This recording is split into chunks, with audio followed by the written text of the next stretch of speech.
Rocky Mountain Altitude Powerplay. And there are loads of changes, lots longer, slacker, new controller, semi-high pivot, bigger battery. It's a lot lighter. Hey! So much more stable. I feel totally at home on it. Oh, completely planted. So quiet. Oh yeah. I don't really know what to say. God, I want one of these so badly. Let me tell you a story.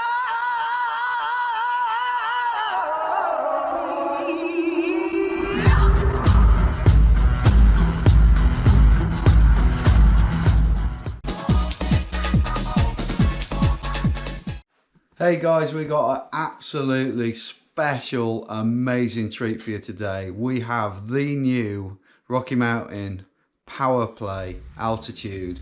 Now, nobody has ridden this yet in the UK. We've been specially invited down here to green over the importers of these lovely bikes for the one that's in the UK, and we get the first ride of it. So today we're going out for a ride, but first we're going to talk you through just a few little bits. But most of the changes will be talked about whilst we're out on the trail, and there are loads of changes, including longer, lots longer, slacker. We have a readout on the top tube. We have a new controller here, much more simple. They've rotated the motor. They've got rid of the top chain runner there. They have adjusted and changed the torque sensor. Everything's lighter. We've got a semi-high pivot. We've got a chip in the back for 10mm extra wheelbase. I mean, they have gone to town. This was originally the Dynam 3 motor, is now the 4. It's still got that amazing 108 Newton meters. It's got a bigger battery. You can still put the overtime pack on it. One thing a lot of people who ride Rockies are very interested to know about is how crudded up they get around these drive wheels, etc. So we're going to show it you before we go. So then we're going to take it off after the ride and show you what it's like afterwards. Let's have a quick look.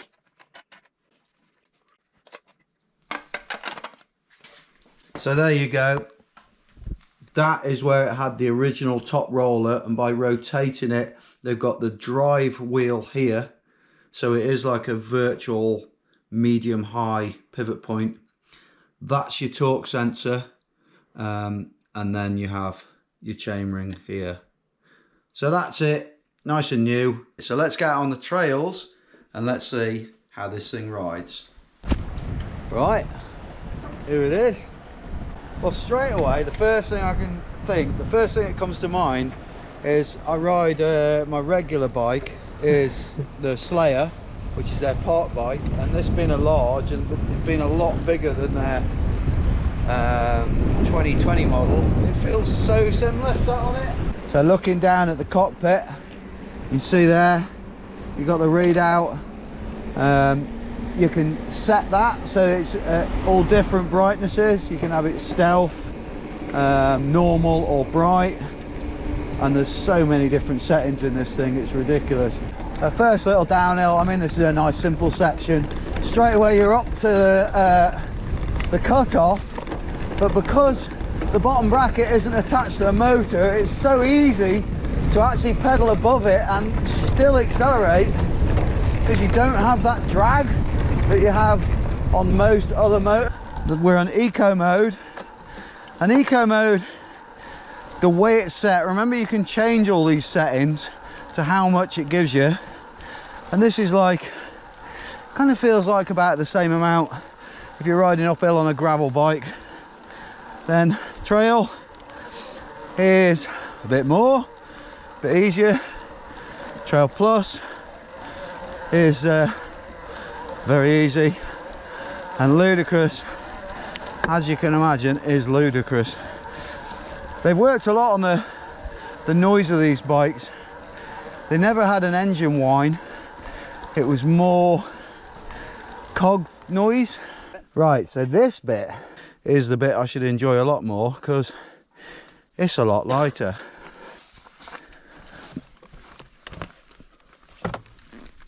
Oh yes.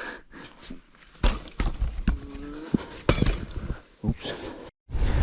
so far the main things that I've noticed from this bike, just from riding it down these steady paths like this, one is the sound. It's a lot quieter than the previous model, and the other is the comfort, just with it being a lot bigger, and the you know, you don't feel like it's a cramped cockpit. This is the steepest bit of downhill so far, following my boy Todd on his, he's on a 2020 Instinct e-bike. So we've got experience on these bikes, obviously, and the changes are very, very noticeable.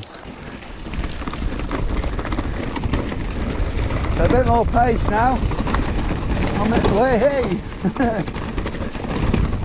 Bit of a path, pretty rocky, and being longer, this bike is such a dream to ride. It feels so much more stable than my 650 Altitude that I mulleted, which isn't meant to be mulleted, so obviously that made a difference.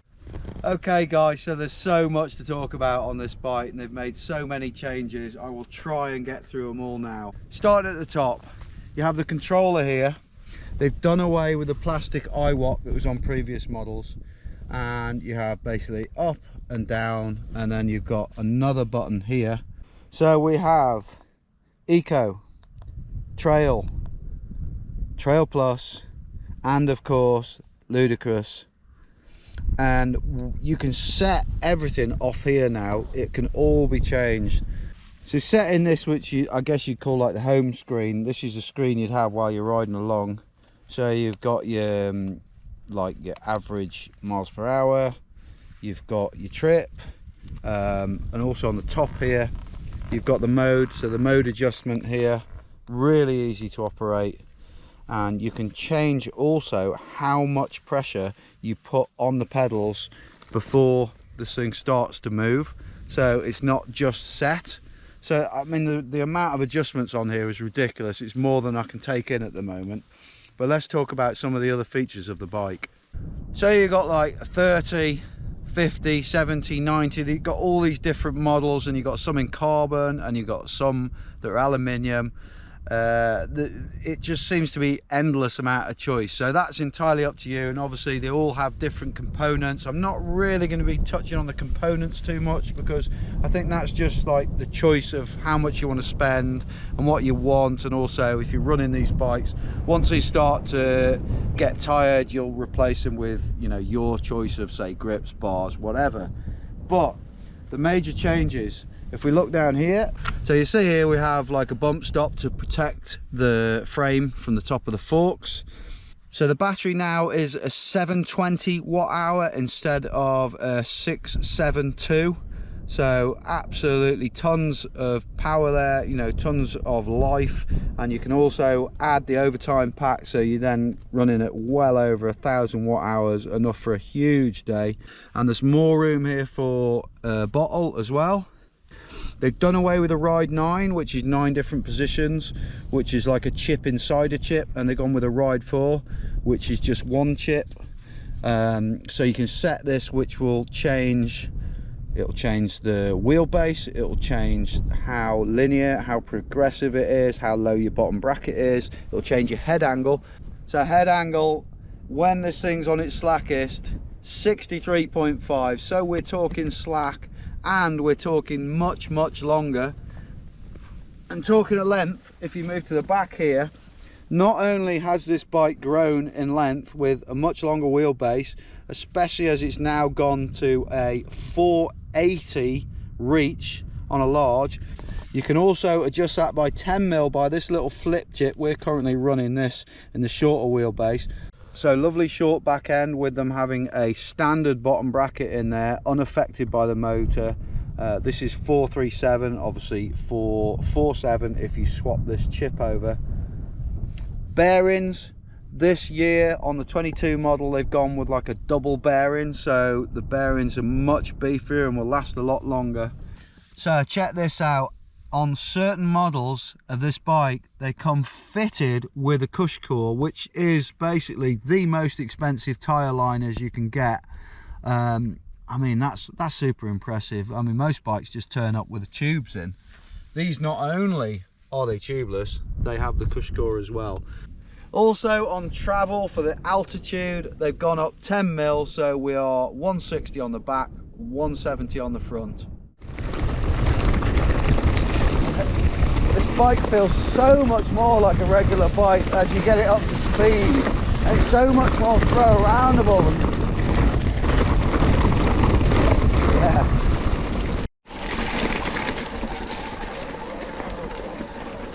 And to get it to 15, we're going slightly uphill to 15.5 where it shuts off, and see, because someone did ask me on the Facebook group, the Powerplay, what it's like to get above the speed. Now if I can do it up a road, then you know it's doable. Right, 15, cut off, 17, just about. So I could go above it up a hill. So you're not, the drag is definitely minimal, just the fact that I'm not very fit. Starting off from being motionless, I really can notice the difference in that it's not too abrupt, the power, but that also, like I said about changing the torque sensor adjustability, that's something you can change. So the amount you have to push down on the pedals before it works, and that's something that really appeals to me, because when you've got a really tough climb, you don't want it, especially if it's technical, you don't want it that it's like too grabby on the power, and those modes can be adjusted. So you could have one where it climbs with very abrupt power, and then the other where it climbs and you've got to press quite hard until it sort of takes off. Not bad when you can come to a place like this to ride a bike and try it out.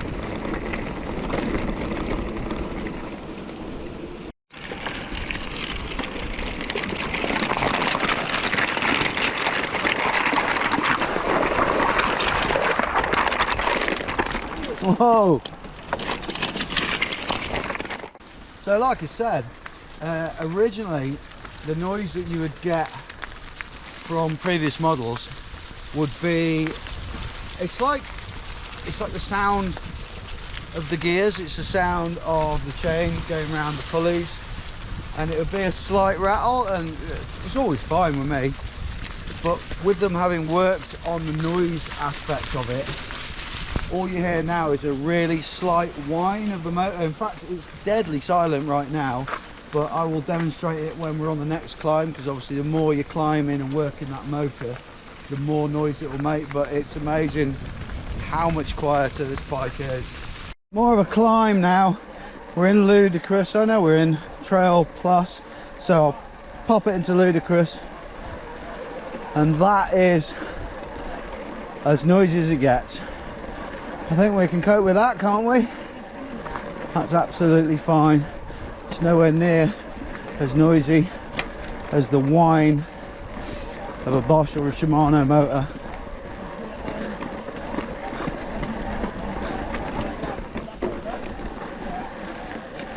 And it climbs this, because it's longer and it's like meant to be 29, so the geometry's right compared to a mulletized bike. It just feels so much more planted on this climb. Another little descent here.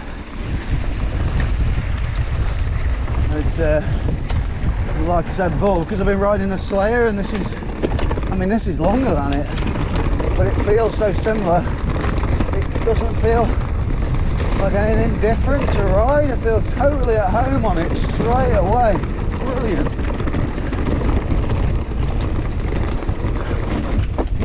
Whoa.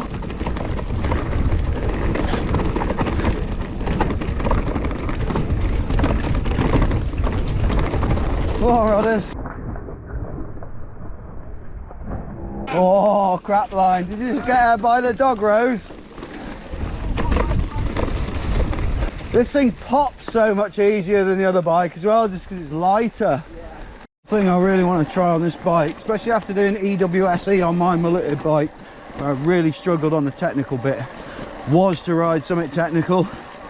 And this is fairly technical, and it just feels completely planted. There's no involuntary wheeling, there's no wheel spinning, lovely smooth power. So whilst our Rocky technician there sorts out a little bit of a puncture issue, Rodney here, second person in the UK to ride this bike, who rides this lovely Instinct, gonna give it a go. gonna give it a quick whirl, and we'll put the GoPro on him. Is the angle? Does that Angle look? of the dangle. Yeah, you'll be fine. Boosh. Right. First go on this. First thing I've noticed is how massive the bars feel, because I run my bars really small. But we'll try and ignore the things that are really different to how I run mine and just focus on the bike. It's so quiet and like feels. I'm probably going to end up saying the same things Dad's been saying about it, but it feels planted.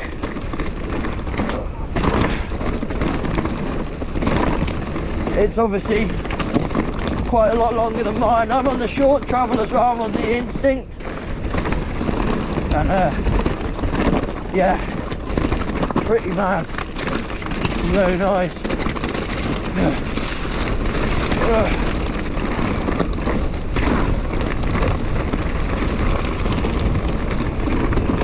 Oh yes. Oh yeah.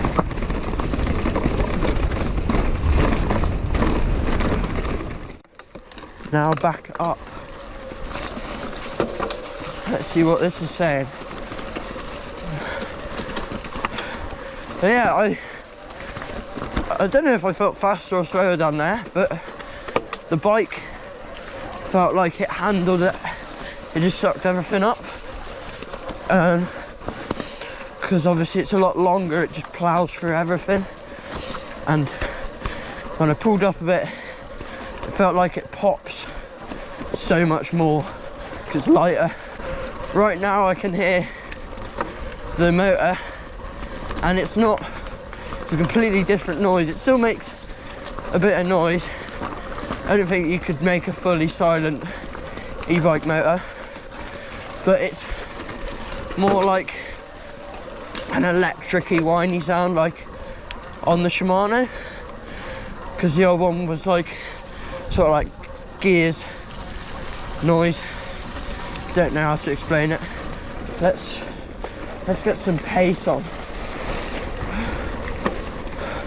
Yeah, I like how the engagement feels when you push on the pedals. I'm in too hard of a gear.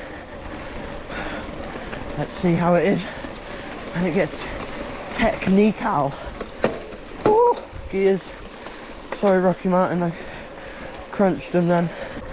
Right, let's see if I can just get straight up this step. Yeah, obviously it's 29er now, which is, I run 29er on everything, and I much prefer it, to be fair. Bars feel huge because the bike is just currently how it is out of the box, and I run 740s and these are 800s. Very, very impressed. It's like a different bike. Felt like riding a lot closer to riding a normal bike down there, and it's longer. It was nicer up on the climb as well. That is pretty mad. I don't really know what to say. I've pretty much said everything I can up the climb. It's amazing, isn't it? Yeah, it's so quiet. It just plows through everything. Because it's longer, you don't have to worry about. You got 3 words to describe it. It's good, innit? That's 4. Nah, innit? I-N-I-T, one word. 42% battery. I've been doing all this ride on Ludicrous, mostly. That's the screen which will tell you the mode you're in. Mile an hour.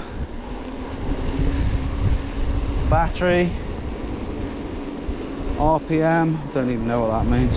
Oh, that's the speed that I'm turning the revolutions of the cranks.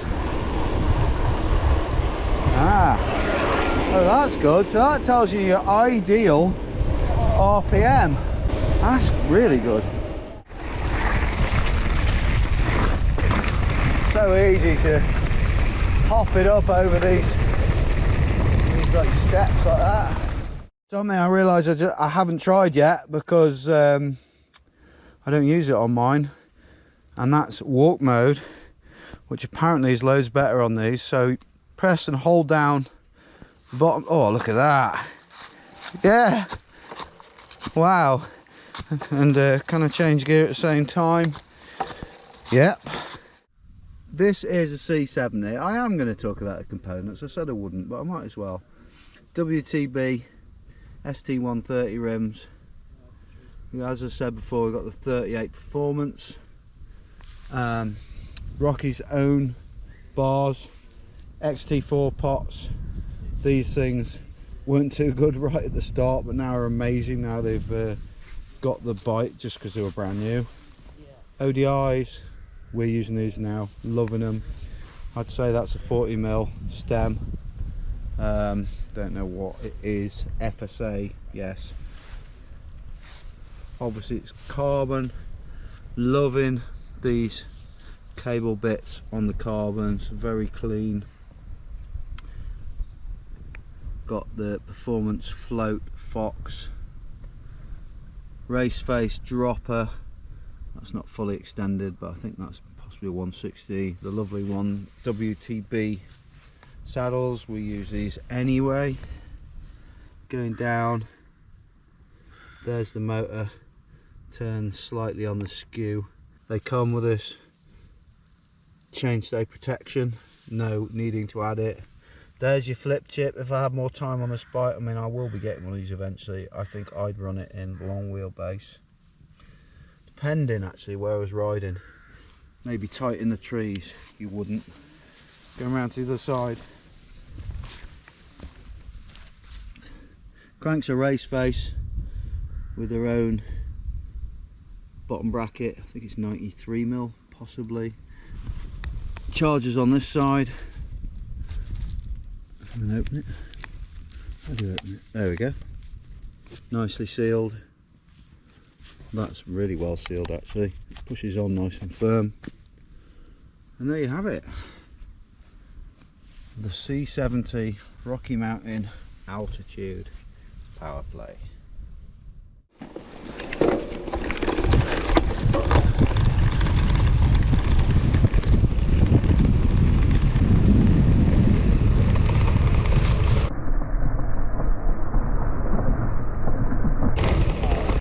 Todd, were you meant to go where you just went? Thought you were going to hurt yourself then. Can you do it? By the looks of it, you can. Oh, that's it. I'll take that as nearly. Yeah. Rocky UK HQ now, just to take a look how those cogs are looking under that cover, and hand the bike back unfortunately. God, I want one of these so badly. Back at Rocky Mountain HQ, let's have a look under this cover.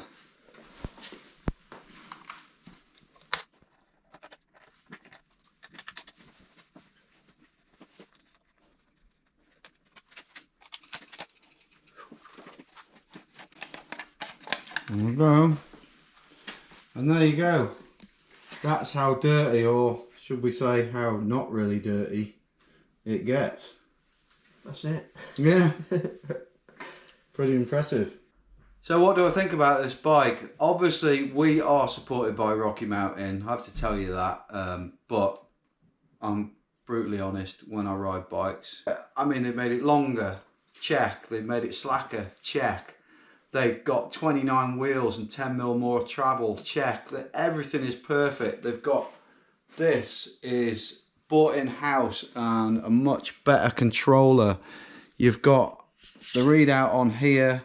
You've got more adjustability. You don't need your phone anymore. You can bypass this if you were to break it. There's so much changed on this bike, and it rides. To me, I think the biggest thing that I noticed was the comfort of it, and the fact that this is a full fat bike that feels like a super light bike. It feels to me like you've put a motor in my Slayer. And I mean, I had it in my head I wasn't going to race e-bikes next year, but if I had one of these I might just change my mind again. So we'll see. Send us any questions you want on these. I'll try my hardest to answer them. If I can't answer them, I'll get in touch with these guys and I'll answer it for you. Price range, I mean, there's going to be tons of different models, so it'll range between 5 and 11,000 quid for the absolute top model. So all's left to do with this bike is to charge it up, and you can get two different types of chargers. One will charge at double speed, and I think it's less than 4 hours, which is very impressive. So check all the other links in the description where you can buy some of the products we use at a cheaper rate and all our merchandise. Thanks for watching. Like, comment, subscribe. See you in 3. Keep it pinned. About whilst we're out, but most of the trade. Oh, this is a bit where I don't know what I'm doing. Right, back at Rocky Mountain 8. Right, back at Mountain